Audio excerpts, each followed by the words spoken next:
د هلمند ولایت په مرکزي زندان کې بندیانو ته د فکري او عقیدوي زده کړو ترڅنګ د خوراکي د ملاقاتونو د منظم بهیر او د دوی د خوښ ژوند لپاره د ژوند د درسونو برخه کې ګڼې اسانتیاوې رامنځته شوي دي.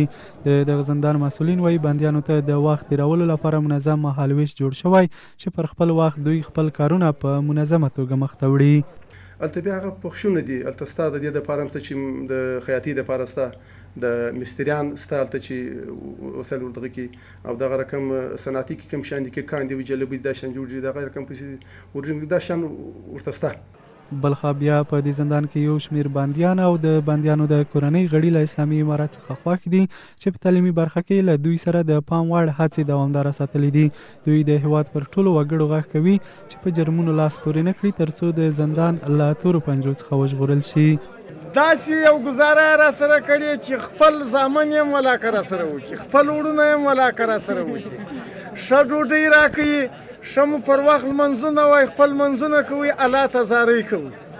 نو موږ ته بل هېڅ درخواست دوی نه لري، هېڅ زور ظلم یې نه دی را سره کړی، بس یو وایي خپل منځ کوي.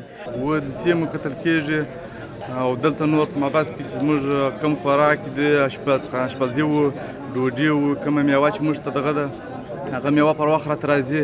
د تاریخ د وخت ازادي و دغه چې به دغه راله ډېر ارمان به موږ ته درېدی، ډېر دغه به وو. نو اوس شکر دی الحمدلله بېرته هغسې دغه نظام دی، هغسې زموږ ارمانونه الله پاک پوره کړه. دا په داس حال کې دی چې د هلمند ولایت اوسیدونکي په دې ولایت کې د جنایي او امنیتي پیښو د ټیټوالي په برخه کې د امنیتي منصوبینو هڅې ستایي.